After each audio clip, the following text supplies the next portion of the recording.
¿Qué tenemos? Tenemos una historia de vida y de trabajo. Sí, cuando a veces queremos enfocarnos en algunos temas puntualmente, por ejemplo genética, cosas por el estilo, buscamos a referentes. No son tantos por ahí los referentes, hay de todo un Hay poco. muchos, Pero hay hay alguien que muchos. caminó y mucho, y ahora vos lo vas a contar, que caminó y mucho, porque ha andado por todo el mundo y porque ha hecho muchísimas cosas a lo largo de los años. No es tan un muchacho tan mayor, pero de todas maneras ya tiene sus años caminado. Estamos hablando de Carlitos Ojeda Rullán.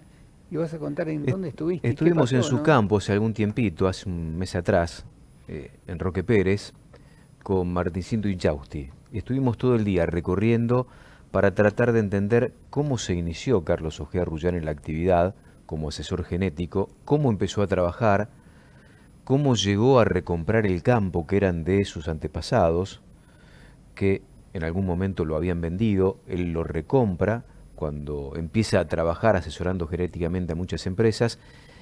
¿Y qué es asesorar genéticamente? ¿Qué es lo que persigue él en su búsqueda? Que además tiene una mirada muy particular cuando tiene que evaluar también el trabajo de sus colegas, porque ha sido juez en muchas exposiciones, no solo de la Y Argentina, sino del además es mundo. muy exigente él y exige a cabañeros que son de punta. Son esas cabañas que normalmente tienen los precios máximos en muchísimas exposiciones. Ujú. Empezamos a compartir una historia de vida y de trabajo al mismo tiempo. Volver a recuperar esto fue algo muy movilizante para nosotros. Nuestra familia es originaria de Mercedes.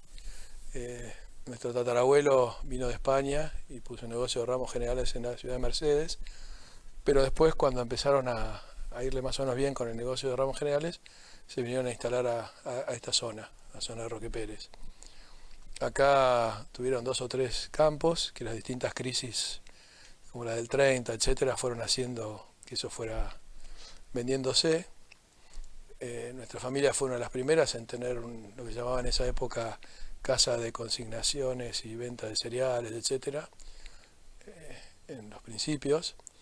Y bueno, en el año 1965, cuando yo tenía 1 año de edad, se vende el último campo, que justamente era este. Eh, para el año 92, en 1992, con un esfuerzo y un coraje que solo lo pueden hacer 2 adolescentes. En ese momento yo tenía 27 años y Valeria 23. Nos acabamos de casar en diciembre del 91. Eh, Todos los ahorros que teníamos los habíamos puesto en la fiesta, la luna de miel y bueno, y con esfuerzo haber comprado el primer departamento de 80 metros cuadrados y un auto chiquito. Y bueno, los 8 meses, nosotros nos casamos en diciembre del 91, en agosto del 92, llevamos una hembra a Palermo, sola, contra todas cabañas muy grandes e importantes. Y bueno, yo ya asesoraba a una cabaña grande como era La Paz de Huerte en ese momento. Y llegamos a la final, había 7 hembras, dentro de las cuales estaba la hembra de La Paz de Huerten y la hembra nuestra, que había ganado el campeonato vaquillona menor. Entonces, bueno, yo entro en la final con la hembra de Huerten y Juan Martín, mi hermano, que en ese momento tenía 24 años, menos, por ahí, menos, esto 92, bueno, una cosa así, entró con la nuestra. Y el jurado estuvo un rato largo mirando una y la otra, bueno, por suerte le dio gran campeón a Huerten y reservada la nuestra, que era como debía ser. Pero bueno, eso nos llevó a... En ese momento teníamos 4 vacas con un amigo mío y las vacas iban rotando en el campo que las podíamos tener. Y entonces, un momento lo agarramos y le digo, John, se llamaba John Campbell, gran persona y gran amigo. Y en un momento le digo, mirá, John, estas vacas en algún momento te van a encontrar un campo, porque siempre estamos yendo a donde nos aceptan y la verdad que me da un poco de vergüenza estar pidiendo cada tanto, 2, 3 años, que alguno nos tenga las vacas. Y la verdad que queríamos crecer. Con lo cual le digo, mirá, ¿por qué no intentamos comprar 20, 30 hectáreas, 40, para tener 10, 20 vacas? Nos sobra. Y bueno, mi familia siempre fue muy... Siempre la filosofía de toda la vida fue de ser una familia con toda la gente que trabaja en el campo.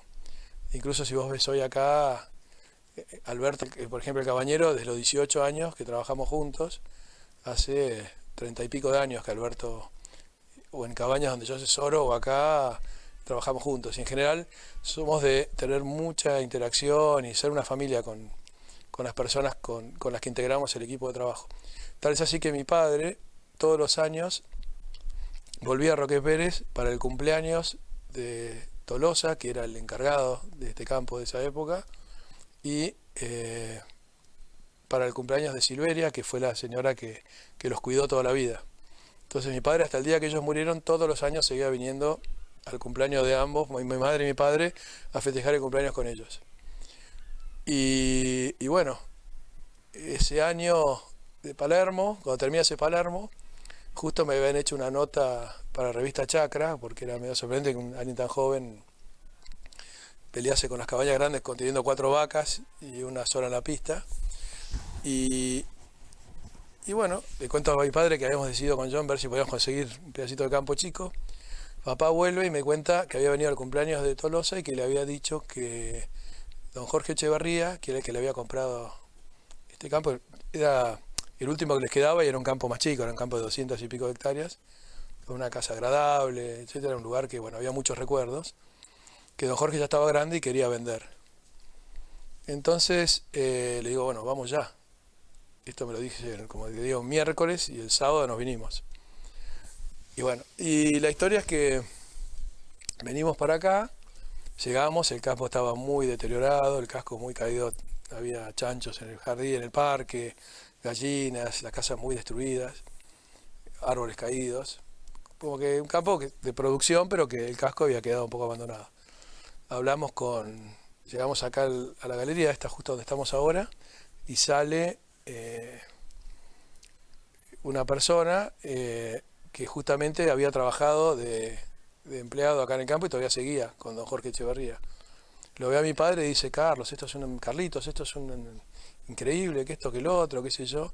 Y bueno, le cuenta que don Jorge quería vender, que ya estaba grande, etcétera. Y bueno, le pedimos la dirección y de ahí nos fuimos directo a Lobos a verlo. Hicimos un rato de tiempo para que terminara de dormir la siesta y caímos como a las 5 de la tarde a Lobos. Llegamos a la casa de él y con mi padre, mi madre y Valeria, los 4, y de repente papá golpea, sale don Jorge y mira así, le dice, Carlitos Ojea, esto es un milagro, le dice a mi padre. Y le dice, hoy justamente estuvimos hablando de ustedes. Me dice, fui a comer un asado de mi hermano, me mostró la revista Chacra y me preguntó si esto es Ojea, si este Ojea que estaba acá en la revista, que había sacado un premio a la rural, sería algo de don Antonio Ojea, al que yo le había comprado el campo. Y bueno, pasamos, nos pusimos a charlar y le dijimos, mire, don Jorge, estamos buscando un pedazo de campo, pretendemos 40, 50 hectáreas, el suyo más grande, no creo que lleguemos a poder verlo, pero por lo menos queríamos ver qué pedía, etcétera. Y don Jorge me dice, mirá, yo ya soy grande, no tengo hijos, me dice, para mí sería un honor que esto vuelva a tu familia. Así que le vamos a buscar el precio, le vamos a buscar la vuelta para que vos te puedas quedar de vuelta con este campo. Bueno, me da un valor y me da un valor, obviamente que no llegaba pero ni cerca, pero me dice, pero te lo vendo con el tractor y con las vacas, con todo. Le digo, don Jorge, hagamos una cosa, le digo, venda el tractor, las vacas, todo lo que haya dentro del campo, no deje nada, y después de que no está nada, deme un precio y una forma de pagarlo. Entonces saque la cuenta de cuánto es vendiendo todo y no me entregue nada.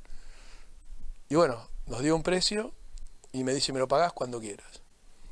Me dice, yo esto, lo que cobre, me lo voy a comprar un auto nuevo y el resto lo gastaré en pasarla bien hasta el día que muera. Con lo cual no necesito que me vayas pagando cuando vas poniendo y yo lo uso. Bueno, fue así que al ratito le digo, bueno, listo, se lo compramos, nos dimos la mano. Salimos de la casa y, no te miento, teníamos el 20% de la plata. Y ahí dijimos, bueno, imagínate, recién casados, recién armando nuestras armas con el trabajo, etcétera. Pero bueno, con una ilusión enorme, el campo muy caído, el casco destruido, el campo estaba muy alquilado, viste, había que arreglar todo, pero dijimos, bueno, son esas cosas de adolescente, imprudencias o unas cosas que uno se tira a la pileta de adolescente que hoy lo mirás a años y decís qué locura. ¿El 80% llegó con el laburo de ustedes o alguien también colaboró para acelerar el proceso de compra? Mira, lo compramos a medias con John, nos ayudó mucho Tony, el padre de él, obviamente pagando la mitad de ellos, y nuestra otra mitad nos ayudó un poco nuestro trabajo, que yo empecé a asesorar algunas cabañas, empecé a crecer. Yo en el 93 empecé a asesorar a Delfinagro y algunas cabañas más, entonces ya tenía más ingresos, y lo que más nos ayudó fue el 1 a 1, que eso aceleró, pero fue una cosa muy jugada, ¿viste? Si era más una ilusión de dos jóvenes, primero por recuperar algo que había sido de la familia, y bueno, fue una imprudencia. Lo peor que nos podía pasar es que a la mitad del camino lo tuviéramos que vender. Pero bueno, no fue solo comprarlo, sino que después había que hacerlo de nuevo. O sea, los primeros años fue alquilarlo porque no podíamos hacer nada, arreglar la casa. Fue después poder empezar a armar la cabaña, poner las vacas. Fue realmente, uno lo mira hoy y digo, qué locura. ¿Por qué la Juanita? La Juanita ya era el nombre del campo antes porque es el nombre de mi bisabuela. Mi bisabuela se llamaba Juanita y bueno, quedó el nombre de esa época. Tenían dos, la Juanita nueva y la Juanita vieja. Bueno, pronto se vendió y bueno, y quedó la Juanita en honor a nuestra bisabuela. Bueno, el origen historia, de todo ¿no? eso, una Sí. historia de vida, como una historia de la familia, de su propia vida, ¿no? Pero me dijiste que está tenía vinculada y cosas- emparentada con el trabajo. Cosas muy interesantes que tienen que ver con todo el trabajo genético. que ha Sí, hecho a lo largo de los obviamente. Después nos años y- metemos de lleno en la mirada que él tiene sobre la genética y sobre la presión que ejerce a partir de la mirada sobre la selección, ¿no? Tema interesantísimo porque mucha gente no sabe ni de qué se trata eso, ¿no? Y Ujú. no entienden cómo puede ser que... ¿Cuánto vale un toro? 200.000 pesos. Pero ¿y cuánto vale? ¿Cómo pagaron 2 millones de pesos este toro? Y ahí va la diferencia, y ahí está marcado todo eso que me parece fundamental, ¿no? Para que, bueno, desasnarnos todos en un tema que no manejamos con tanta fluidez, ¿no? ¿Qué más pasó con Carlitos Seguimos escuchando Ojea a Carlos Ojea. en La Juanita? Un trabajo magnífico que ha hecho durante unos cuantos años, Carlitos, ¿eh? Es una vida de un chico normal de capital. Siempre en la familia siempre estuvieron las historias de la ganadería y la relación con eso, y ver fotos y escuchar historias. Pero hubo un año, el año 78, que realmente me marcó, porque yo tenía ahí 13 años. Voy una vez con mi abuelo a Palermo, a la rural, y yo sentía en ese galpón y con esas vacas, etcétera, algo que realmente me movilizaba. No me preguntes qué era, pero había algo ahí que me movilizaba, me gustaba, me sentía bien, de la nada, te digo, así de la nada. Y al año siguiente, a los 14 años, vuelvo a Palermo y voy a todos los stands de las asociaciones de Angus, de Hereford, etcétera, hasta de Orlando, me acuerdo, a levantar las revistas que entregaban en ese momento, y me las comía. Todas las leía. Me acuerdo de ir muchas veces a la biblioteca de la rural, a ver pedigrees, a ver revistas viejas. Me acuerdo que ese año compré todos los catálogos y analizaba los pedigrees, etcétera. Y después viene un periodo complicado porque yo termino el colegio en el 82 y tenía ya desde el 79 me acerqué a una fila en Palermo que no sabía ni quién era ni nada. Había dos cabañeros tomando un mate ahí contra la soga y me la acerqué, y en el libro Pasión Ganadera yo justamente describo, para los que no son cabañeros, etcétera, lo que genera esa soga de distanciamiento, de distancia y animarse a pasarla, ¿no? Entonces... El pertenecer y no pertenecer, por ahí. Sí, el no saber qué es lo que hay ahí adentro y cómo se maneja y si se puede pasar, no se puede pasar y cuáles son los límites. Y entonces, por eso yo hoy en Palermo, siempre acordándome de eso, cualquier persona que se acerque, sea una persona que viene el fin de semana con sus hijos a ver eso, o algún estudiante, lo que sea, lo primero que hago cuando veo uno y puedo, me acerco y le levanto la soga y le digo, pasen por favor y miren. Y si son una familia que viene a disfrutar de la rural en familia, trato de acercar un animal y sacar una foto y hacer todo, porque yo lo vivía eso de estar del otro lado de la soga y realmente y ver los animales. Por eso yo siempre fui un fanático del bienestar animal y bueno, y vos lo viste hoy en el campo, que te podías acercar a los animales y los animales muy tranquilos, y porque creo que la ganadería es eso, o sea, quien se dedica y se apasiona con la ganadería tiene una relación con los animales muy especial, y eso se nota enseguida en un campo que vos vas, cuando ves que hay bienestar, la aplicación del bienestar animal bien vista, y vos te das cuenta que los animales son parte de tu familia. O sea, vos veías hoy que nos acercamos y prácticamente los tocábamos en el medio del campo. Y bueno, y esa relación de la ganadería y los animales con la gente, en Argentina sobre todo, y los campos que tienen tanta tradición con la ganadería son muy fuertes. Entonces yo trato de incentivar a eso y que eso siga, como te voy a repetir, gente que no tiene nada que ver por ahí con la ganadería, con el campo, pero me parece que es importante que sientan. Yo creo que la ganadería argentina tiene que ser sentida por todos los argentinos como un patrimonio nacional. O sea, es algo, Como una cuestión propia, ¿no? claro, o sea, a uno le toca ser dueño, otro no, lo que sea, pero la ganadería es una gran embajadora de la Argentina en el mundo hoy. No solo por la carne, sino por la genética también. O sea, yo creo que hoy hay muchas personalidades que nos representan en el mundo, pero la ganadería desde hace muchos años creo que es una gran abanderada de nuestro país. La carne argentina es una marca, sin dudas, en todo el mundo. Te pregunto, vos eras un chico que estaba del otro lado de la soga, sin campo, sin vacas, pero con mucha pasión. ¿Quién te levantó a vos la soga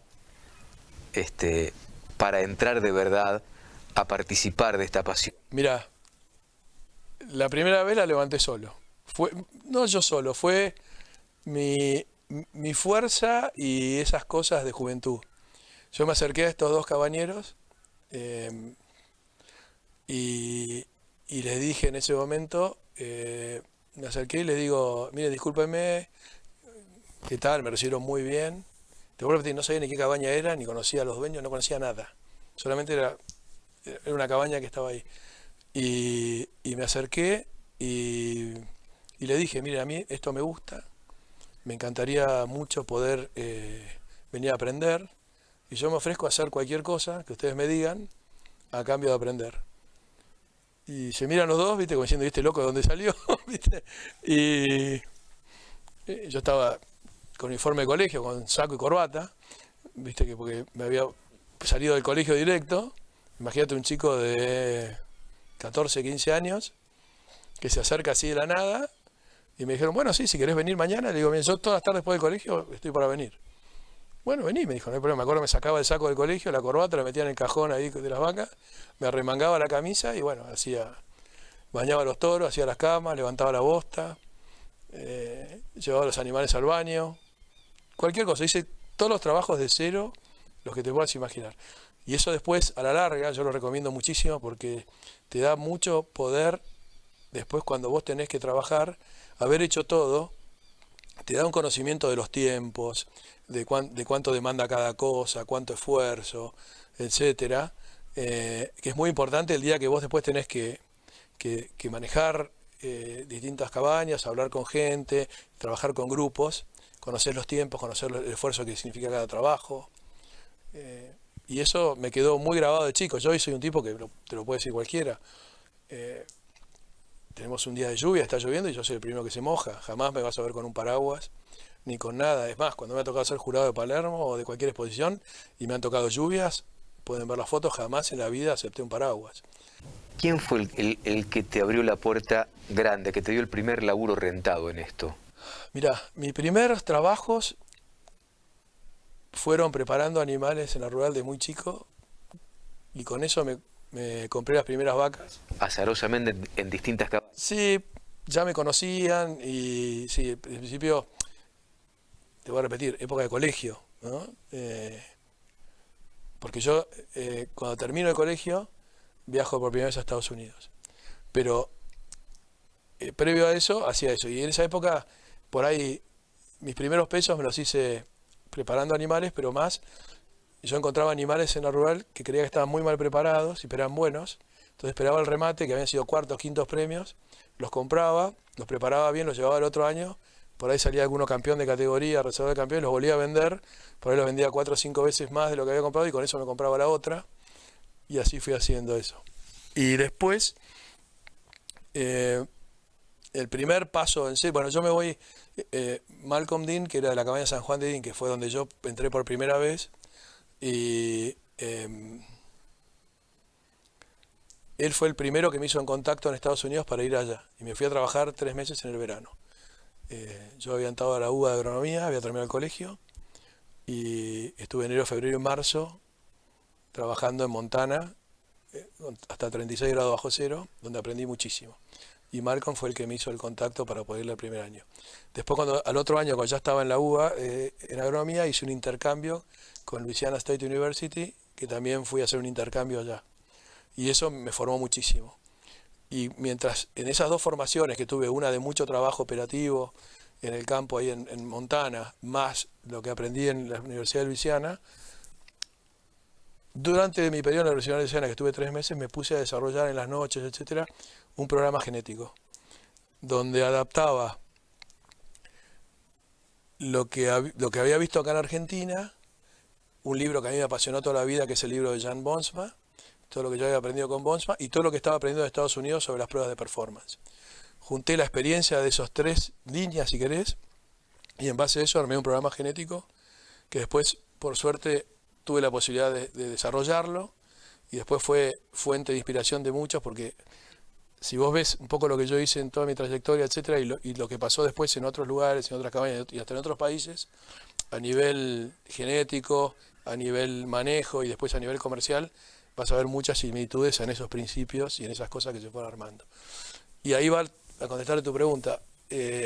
Fue Leo Wertheim la persona que cuando yo tenía 20, tal año 86, yo soy del 64, así que tendría 21, porque soy de noviembre. Así que 21 años, un día lo voy a ver a Leo Wertheim a charlar porque estaba queriendo hacer una revista ganadera.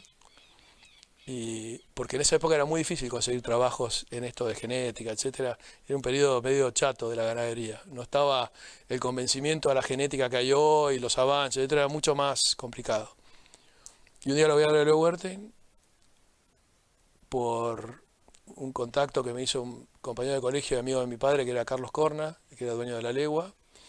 Realmente un tipo bárbaro, Carlos. Me hizo el contacto con Leo Wertheim, yo fui a verlo a Leo Wertheim para venderle un aviso a una revista que estaba haciendo, ¿no?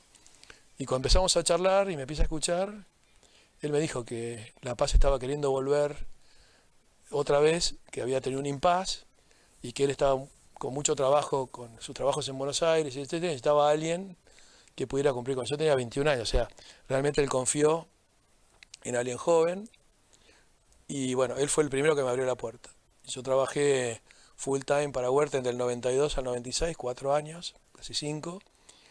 Y ahí hablé con ellos y conseguí pasar a ser part-time y poder empezar a asesorar. Y ahí empezamos. Alberto Gil fue, que recién estaba queriendo fundar Delfinagro, justo empezaba Delfinagro, la cabaña de cero. Cuando yo fui al campo de Alberto no había vacas de Pedri, o sea, ni había puro controlado. Se arrancó ahí, junto a Osvaldo Suárez y Carlitos Bogliolo. Y bueno, ahí fue donde empieza. O sea, yo creo que las dos personas que más apoyaron a Carlos Ojea como asesor, etcétera, fueron Leo Wertheim y Alberto Gil. Dice Estela, que nos escribe desde Azul, muy buena la nota, dice, estoy mirando la que le están haciendo Ojea a Rullán. Y vuelvo a sentir lo mismo, dice, bueno, ahora voy a ver, Germán Tapia nos está escribiendo de Cabaña de la Esperanza, el Lonquimay, La Pampa, pasión, ganas de empujar más fuerte, ojalá contagie a más gente, dice. Son mensajes extensos que uno los va leyendo a medida que van apareciendo. Acá buenas heladas, pero contento. El campo está a pleno con la siembra. Saludos, dice Rubén Sáez, que es transportista. Un amigo dice, muy bueno lo de Ojea Rullán, lo felicito. Me gustaría que defiendan un poco más al empleado rural. Saludos desde Laguna Alsina. Vergüenza los sueldos que cobramos, dice un laburante de campo, ¿no? Que está acompañándonos. Seguimos escuchando, ahora nos metemos más de lleno en lo que significa el tema genético, la cuestión, la mirada que tiene Carlos Ojea Rullán sobre la genética y sobre los cimientos en los cuales se basa su trabajo, donde se apoya para seleccionar. Estamos hablando de los animales de élite. Mira, yo siempre digo que lo que me pasó a mí o me está pasando, ahora con la pandemia lamentablemente se paró, pero lo que me pasa a nivel internacional es un poco la consecuencia del prestigio que tiene la ganadería argentina en el mundo, en alguna medida. Y realmente, yo siempre cuento una anécdota. Sí, este año, la única exposición que fui a jurar fue una exposición importante en Colombia. Y me habían invitado en junio del año pasado a jurar una exposición muy grande en Estados Unidos, y no pude ir por un tema de no viajar a Estados Unidos durante la pandemia. Pero bueno, esta exposición que juré en Colombia ahora fue la 101 en el mundo que me tocó jurar, incluido Argentina, obviamente, ¿no? Y realmente tuve el honor enorme de haber jurado prácticamente en todas las pistas más importantes y prestigiosas del mundo. Pero un hecho que cierra un poco, es una anécdota que a mí siempre me gusta mucho porque están involucrados mis hijos y Valeria. Una de las vivencias más lindas que me ha tocado, digamos, vivir, por decir un poco, fue en Estados Unidos. Es muy difícil jurar una exposición grande. Para que te des una idea, cuando fuimos con los chicos a una exposición que ahora te voy a contar que me tocó, fuimos el día antes de la jura a Texas A&M. Texas A&M es una universidad gigantesca, creo que hay 65.000 personas ahí, tiene un estadio para 120.000 personas, es un monstruo. Bueno, nos invitaron todo el día, fuimos los chicos, Valeria y yo, y cuando fuimos al departamento de Animal Science y estuvimos viendo un poco todo lo que tenían, en un momento vamos por un pasillo que están puestas todas las fotos en blanco y negro y actuales de todos los equipos de Texas A&M que llegaron a la final nacional en Louisville de jurados y las veces que habían podido ganar. Entonces yo miraba a los chicos y digo, y ustedes imagínense, chicos, que esta universidad monstruosa que hay acá, que el estado de Texas debe tener 2 o 3, y cada estado tiene 2 o 3, tiene cada una su equipo de jurados. Dentro de estos chicos de jurados clasifican para representar a la universidad los mejores. Esos mejores van a competir a Louisville, donde es el Campeonato Nacional de Jurados americano, con todos chicos universitarios, donde pasan pruebas de todo tipo. Hablar en el micrófono, hablar técnicamente, explicar un animal, jurarlo, etc. Y sale el mejor jurado de cada camada de todo Estados Unidos y el mejor equipo. Después de eso empezás jurando exposiciones chicas en Estados Unidos. Y con suerte llegás algún día, que son muy pocos los que llegan, a jurar una exposición grande. Y es casi imposible que en las grandes exposiciones las jures más de una vez. Cuando te toca una vez, y siempre los jurados americanos dicen, agradecen su oportunidad en la vida de haber podido jurar Houston, Louisville, Fort Worth, Denver, etc. Y bueno, a mí me eligieron para jurar la internacional de la exposición internacional que la llaman ellos de Brangus en Houston. Houston es la exposición más grande del mundo hoy, es enorme, gigantesca, en el 2014. Y en el 2018 hacen el Congreso Mundial de Brangus. El Congreso Mundial de Brangus es el país que fundó la raza Brangus. Perdón, Estados Unidos, es donde la raza Brangus se fundó. Entonces, yo venía jurando los congresos mundiales anteriores de Brangus, me habían tocado jurar Brangus los 3 anteriores. O sea, había jurado el congreso en México, había jurado el congreso en... Bueno, ya me voy a acordar. Y después me habían elegido jurado del Congreso Mundial en Sudáfrica, que llegué a San Pablo y como habían hecho mal el certificado de vacuna de fiebre amarilla, me tuve que volver, pero había sido electo para jurar. Y este era el 4º Congreso Mundial y dije, bueno, lamentablemente no me van a elegir, perdón, el tercer Congreso Mundial, por el 4º es ahora en Argentina, y bueno, tuve el honor de ser también elegido jurado, ese era el 4º de Brangus. Y dije, bueno, no me van a elegir en Estados Unidos, primero porque van a poner un jurado americano, segundo porque ya vengo jurando 2 mundiales seguidos, y tercero porque ya juré Houston en el 2014, otra vez no van a volver a elegir a un mismo jurado 2 veces. Así que cuando me llegó esa carta por mail, no me voy a olvidar más, cuando me eligieron jurado del Congreso Mundial de Brangus en Estados Unidos, que realmente los americanos eligieran a un argentino en la exposición más grande del mundo, en la raza que ellos habían fundado, frente a los ojos del mundo, porque había gente de todos lados, y que fuese un jurado argentino, realmente para mí fue muy fuerte y representa un poco lo que han sido las juras de distintos países que me han tocado jurar, pero realmente, y haberlo podido vivir con mis hijos, y que ellos vieran lo que era eso, y ellos están en la tribuna, y después sacaron la foto con ellos, y qué sé yo, para mí fue una de las exposiciones jurado muchas muy lindas, pero esas fueron las más lindas. ¿Qué es lo que mirás? Porque ahora vamos a pasar a la ganadería en particular y al plato en definitiva. ¿Qué es lo que más te llama la atención cuando tenés esa enorme responsabilidad de jurar? Porque después tenés que convalidar lo mejor de cada raza en distintos lugares del mundo, que representa también el esfuerzo de mucha gente que lleva ese animal a pasearse en la pista. ¿Qué es lo que mirás? ¿Cuáles son las condiciones que le ves al animal? ¿Cuáles son los detalles en definitiva? Porque a veces me imagino que mucho se define por detalle ahí. Mira, a ver, en ese tema tengo un tema muy especial. Hay mucha gente que me dice muchas veces, me dice: Carlos, con todo lo que vos representás hoy para la ganadería, por todo lo que haces, por el volumen de hacienda con lo que trabajás y asesorás y producís, y el impacto que tenés hoy en la ganadería argentina y mundial, ¿por qué seguís entrando a una pista a presentar animales si lo que vos hacés no es la pista, sino es lo otro?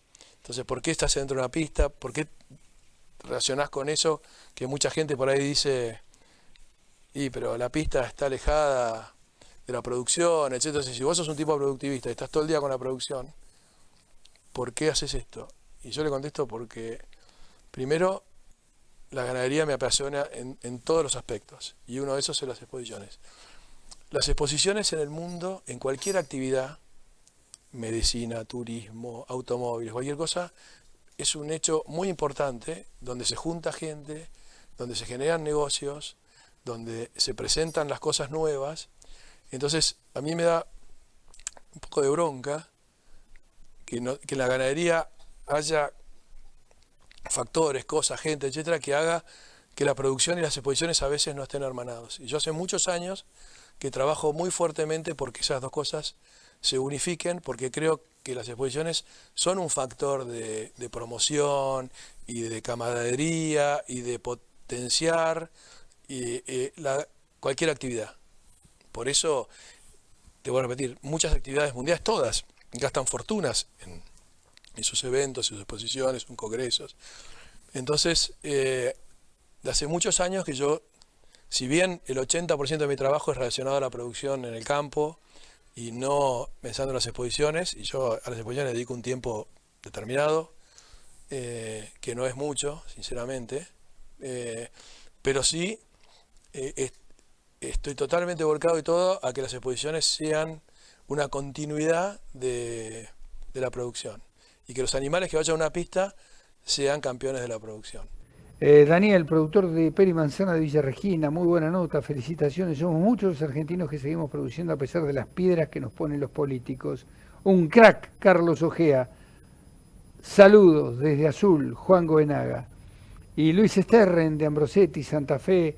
Excelente la nota, Carlos. Felicitaciones por su trabajo. Soy un apasionado de la ganadería y manda saludos para todos. Muy buena la nota de Carlos Ojea. Me vi identificado porque yo también vine a la Patagonia sin saber nada desde Santa Cruz. Nos escriben y no se identifica quién es. Seguimos viendo un poquito más. Sí, señor, vamos. Mi actividad principal es la producción, es el puro controlado, trabajo mucho con rodeos generales también. Pero creo que todo se suma y todo hace que la ganadería sea cada vez más fuerte, y creo que qué sé yo, por ejemplo, te doy un ejemplo, me tocó jurar entre Palermo y Nacional, dos Palermos y una Nacional Brangus. Tuve el honor que los 3 toros que ganaron grandes campeones hoy son toros que se usan masivamente en rodeos comerciales. Los 3 toros, o sea, las 3 veces que juré son 3 toros padres de mucho. Tuve la suerte que me tocó que esos toros entraran a la pista. La productividad te dio la razón en lo que hace a la decisión en la pista. Francesco, que creo que es padre de raza, el primero que me tocó jurar en Palermo, el primer que juré. El segundo es el toro de Corral de Guardia, Lambaré, que me tocó jurarlo cuando era muy joven, torito que tenía 18, 19 meses, le di gran campeón y hoy es un padre de raza increíble. Y el tercero es el que me tocó jurar en el 2019, un toro colorado, que le vi condiciones muy especiales. Me pareció que iba a ser un toro padre, con un aire de ojo de bife, una carne increíble. Bueno, y hoy es un toro que ha demostrado que es una gran opción para el Colorado, lo están usando todos y realmente está produciendo muy bien. ¿Asumís un riesgo cuando tenés que elegir, por ejemplo, un ternero o un animal muy joven como gran campeón, teniendo en cuenta que todavía no expresó todo en su curva de desarrollo? Bueno, eso me da lugar a una anécdota increíble. La primera vez que voy a jurar la expo, unas exposiciones lindas también que juré, que la exposición de Paraguay, de Asunción, en la raza Braford, que ahí tuve el honor también de jurar el Congreso Mundial de Braford cuando fue en Paraguay. Pero bueno, me tocó jurar la exposición nacional en Mariano Roque Alonso, realmente un lugar bárbaro, lo recomiendo mucho. Y el primer año que voy a jurar, ellos tenían antes, ahora lo cambiaron, a los terneros muy chicos no le medían la circunferencia escrotal porque eran muy chicos. Y en la primera categoría entran los terneros de 7 meses. La raza Braford, una raza sintética. Y bueno, digo, che, no están las mediciones. Me dice, no, nosotros empezamos a medir de tal edad para arriba. Los más chiquitos no tienen. Bueno, perfecto. Bien la jura, Bueno, llego a la final. Y el macho que más me gustaba de todos era el ternerito de 7 meses. 7 meses en Branco, o sea, recién estaba en Braford. Claro, cuando tenés que dar el gran campeón decís, no solo, digo, a mí es el que más me gusta. Le comentaba a mi secretario, a mí no me importa nada, dice el toro, si tengo que comprar un toro, compro este. Pero no tenía ni siquiera medición de circunferencia escrotal. Entonces me acerco al que dirigía la técnica en ese momento y le digo, mirá, ustedes me garantizan que los testículos están bien, está todo bien, porque no hay mediciones, nada, ¿viste? Ahí se lo veía y parecía perfecto, pero visual. Me dice, vos tenés que jurar como que el toro pasó y está perfecto. Bueno, listo. Voy, agarro el micrófono y le digo, bueno, quienes ya me conocen saben que soy de los que creen que la historia no está hecha de cobardes, así que voy a elegir el que yo considero que si tuviese que usar un padre, es el toro que yo usaría. Me doy vuelta, agarro y le doy gran campeón al ternerito de 7 meses. Es una raza sintética, ¿no? Un poco complicado. Tal es así que la bandera que le pone arriba tocaba el piso, de los dos lados. Bueno, la anécdota es que el toro después vuelve, yo vuelvo a jurar en el 2010, eso fue, no me acuerdo el año, no quiero hablar porque después me confundo, pero 2 años después vuelvo a jurar. Salté un año y vuelvo al otro año. Vuelve el toro más grande. Vuelve el toro como senior. Imponente, imbatible, pero imbatible. Es una cosa que ya cuando entró era, bueno, vuelve a salir gran campeón. El toro le habían puesto el nombre Cosworth. Va al remate, yo ya me había vuelto a Buenos Aires y al otro día me entero que el toro había sido récord nacional, el toro más caro de la historia de Paraguay para ese momento, y lo había comprado Los Talas, que es el centro de inseminación de una de las cabañas más tradicionales de Paraguay, muy respetados, gente de primera línea, y había sido récord histórico y después se convirtió en un toro muy influyente en la raza en Paraguay. Mi trabajo, tanto con asesoro con lo propio, es diseñar genética, trabajar en genética, pero siempre pensando en el final de la cadena. O sea, uno tiene que imaginarse, para entender un poco qué es esto, qué es lo que yo hago, no solo en la Juanita, sino con toda la gente que asesoro, es una pirámide que tiene varios pisos. Y esos pisos van bajando, desde el toro que congela semen, la madre donante, después bajas al plantel de pedigree, el plantel puro controlado, el rodeo general, la invernada de los novillos, frigorífico, supermercado, carnicería, plato del consumidor. Bueno, los primeros 4 o 5 escalones, que son los de la genética, cada escalón de esos, cada gato por goteo que la genética va descendiendo, la genética va perdiendo un poquito de fuerza. Entonces, mi función es diseñar genéticamente animales en los 4 primeros escalones, llámese donantes y semen, pedigree, puro controlado y rodeo general, para hacer una invernada, pero poder tener una trazabilidad y seguirlo. Y eso me da muchas oportunidades, cabañas completas, como es el caso de las blancas del Finagro o el caso de la negra, para nombrar algunas, que son cabañas que tienen esa genética, pero a su vez invernan novillos y podemos evaluarlos. Y después yo he ido al frigorífico y podemos tener un ida y vuelta. Me ha tocado hablar con los compradores, con los consumidores de esa carne final, tanto Cencosud como Rioplatense, como Coto, como distintas que le compran a ellos, y poder tener un ida y vuelta de ver los rindes, etcétera.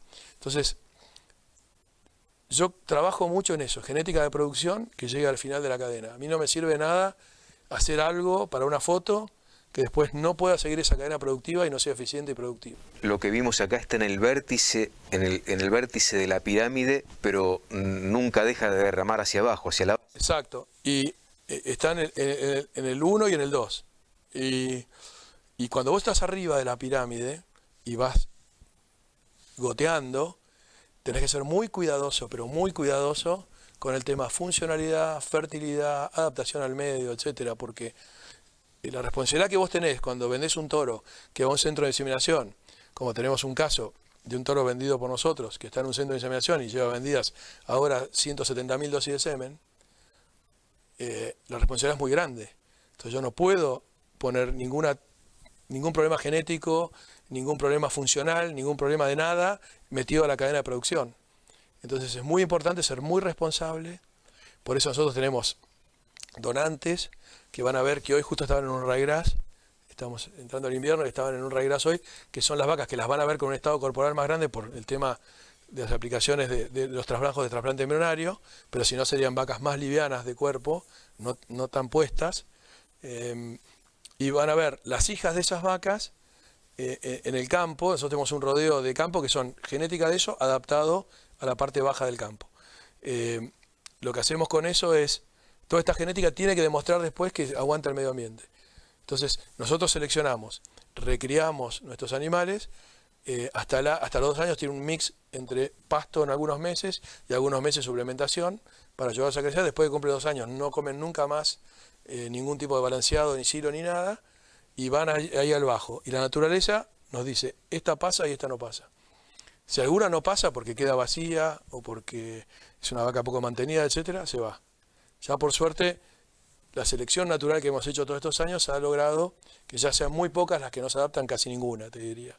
Entonces nuestra obligación es esa, ir bajando, y cuando vamos entregando animales y vendiendo, que funcionen y que el productor le ande bien.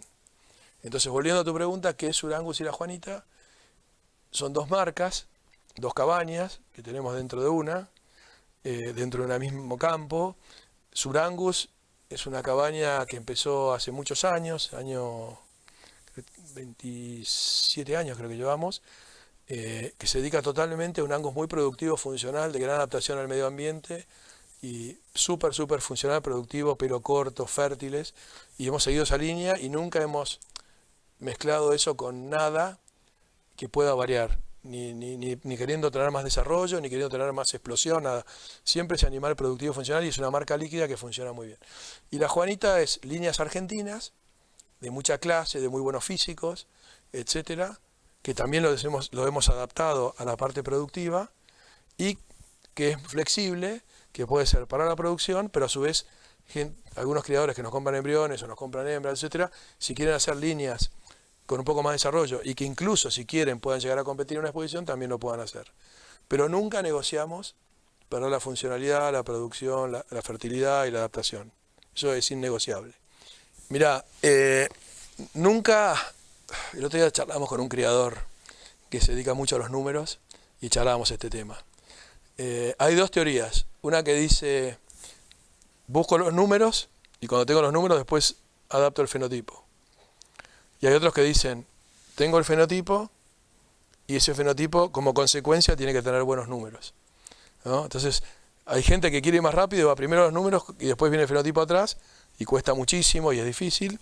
Y hay otros que dicen, bueno, va el fenotipo adelante y los números atrás que respaldan. Bueno, yo siempre fui a la teoría, a mí me tocó, a ver cómo te lo puedo explicar, en época de animales muy grandes y viste, de New Type, etcétera, yo empecé a trabajar y a los 2-3 años que empecé a trabajar y que vi eso, enseguida me di cuenta que algo no funcionaba. Entonces, tenía 21 años y para los 100 años de Palermo, la Asociación de Hereford hizo un concurso técnico periodístico, no me acuerdo cómo se llamaba, en el cual yo escribí una nota que se llamaba Tamaño de los toros padres, ¿por qué? Y justamente hablaba de esto, el equilibrio, el balance, buscar el punto medio. Y después escribí una nota 2 o 3 años después, o 4 años, cuando ya trabajaba con La Paz, en la revista Angus, que está en las notas, que se llamaba La clave está en el equilibrio. Y esa frase es la que yo uso siempre, y las conferencias que estoy dando en el mundo hoy, que por suerte voy a distintos lugares del mundo a darla, el título siempre fue La clave está en el equilibrio. Y es manejar ese equilibrio, ese balance que hace a la productividad. O sea, vos tenés que ser eficiente, producir bien carne, pero ese animal se tiene que adaptar al medio ambiente. Entonces, hoy en Argentina, que son los pocos países que pasa, hay una grieta, si podés llamarla, o la podemos llamar una pulseada ganadera, entre dos, llamémoslo, formas de querer criar o producir carne. Bueno, yo no estoy en ninguna de las dos. O sea, yo trato de ir por el medio. Por eso, porque creo el equilibrio y creo el balance. Y, viste, escucho muchas veces y veo ese tironeo, que unos dicen que esto es lo que hay que hacer y que son los dueños de la verdad y el otro no entiende nada. Y los del otro lado que creen otra cosa. Bueno, entonces, entre la cría en zonas difíciles, la cría en zonas intermedias, y la recría, la invernada y el feedlot y la exportación, hay un tironeo. Y yo trato de estar en el medio y hacer una genética flexible, adaptable, que se pueda usar en ambos lugares. Y bueno, y para mí hay un punto de inflexión en la ganadería, en la genética, que es clave, que es lo que hay que saber manejar y que es muy complejo, que es lo que trato de hacer tanto en todas las cabañas que asesoro como acá en La Juanita, que es, la Argentina es un país muy grande, muy largo, muy ancho, con distintos climas. Entonces, con las variaciones que tenés, yo en una charla que doy digo, ¿quién puede hacerse dueño de la verdad? ¿Quién es el que puede decir lo que yo hago es la verdad absoluta? Con un país con la extensión de la Argentina. A mí me tocó,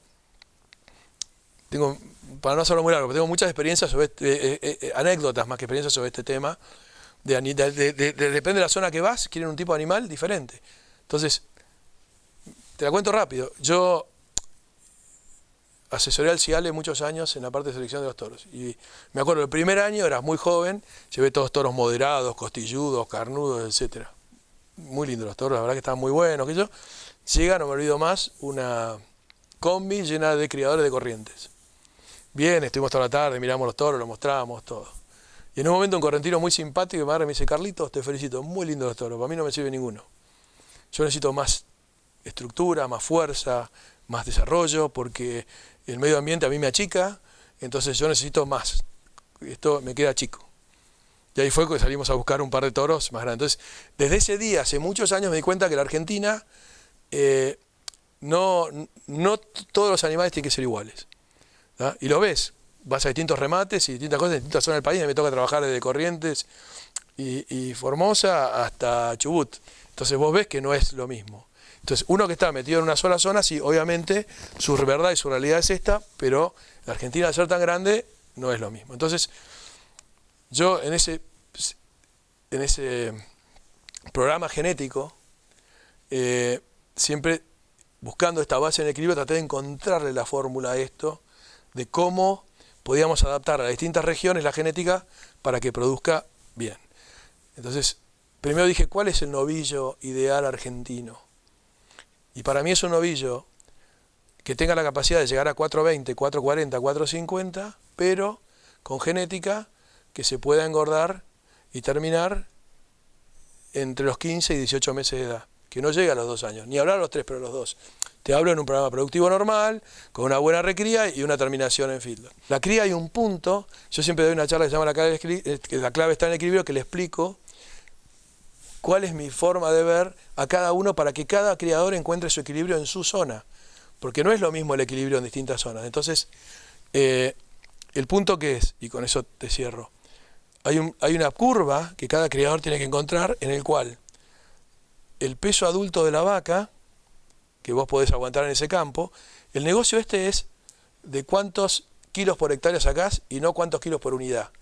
Entonces, muchas veces vos querés que tenga un peso adulto mayor, voy a estetar más kilos, no, pero si el consumo de esta vaca es mayor, lo que ganás por un lado lo perdés por el otro. Entonces hay un punto en el que en el campo vas a tratar de tener la mayor cantidad de vacas por hectárea, eso te va a terminar un tamaño, porque va a haber una curva que va a bajar, que es el porcentaje de preñez. Entonces vos decís, bueno, aumento el peso adulto, esta curva se junta y a medida que aumenta el peso adulto, el porcentaje de premios va bajando. Entonces cuando llegás al 90 y vos vas a empezar a bajar el 90, si no, me estoy pasando de tamaño, tengo que volver para atrás porque me fui. Y después hay una curva más que cierra ese punto de inflexión, que es cuando el ternero al destete a los 6 meses y medio es lo más cercano al 50% del peso de su madre.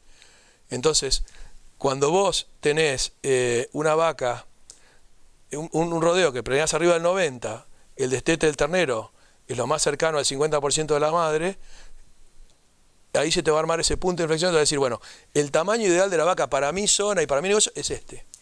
¿Entendés? Esa es la clave. Entonces, el equilibrio, esa clave está en el equilibrio, la tiene que tener cada criador. El criador de Formosa, el criador de Corrientes, el criador de Mendoza, el criador de Chubut, el criador de la Cuenca del Salado.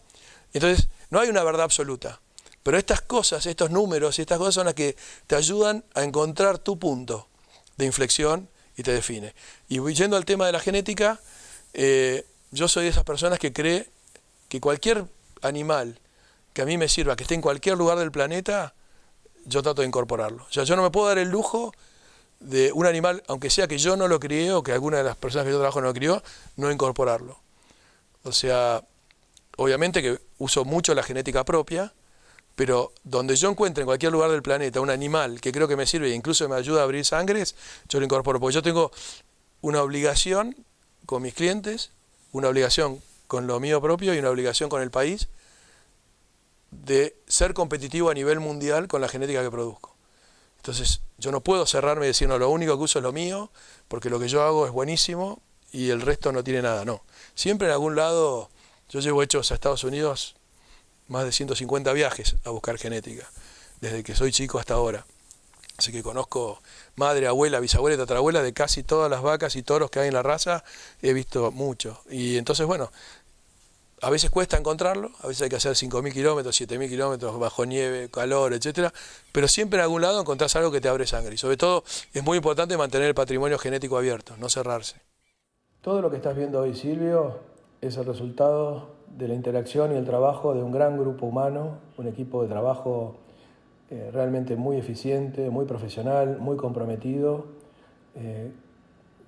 Realmente los consideramos parte de nuestra familia, gente con la que trabajamos desde hace muchos años. En el campo, Alberto Cruz, pensaba que hace ya prácticamente 30 años que trabajamos juntos, y el gran equipo que trabaja junto a él, integrado por Nicolás Huergo, Sebastián Banega, Ernesto Montenegro, Manolo Romero y Silvina, que se integró este año. Por el lado de los profesionales, que nos apoyan todo el tiempo, están Inés Iriart y María Marta Fandiño, Guillermo Bend, Jorge Cires, Ignacio Cires, Guido Dufourc y Guillermo Gargantini, quien prácticamente está desde los comienzos de Surangus, y quien también es una pieza muy importante para nosotros. Así que a todos ellos quiero aprovechar para agradecerles, como te dije anteriormente, el grado de compromiso, de profesionalismo, trabajan realmente con un nivel de pasión por lo que hacen, que realmente es una clave fundamental de los resultados que hemos obtenido hasta ahora. Así que muchísimas gracias a todos ellos.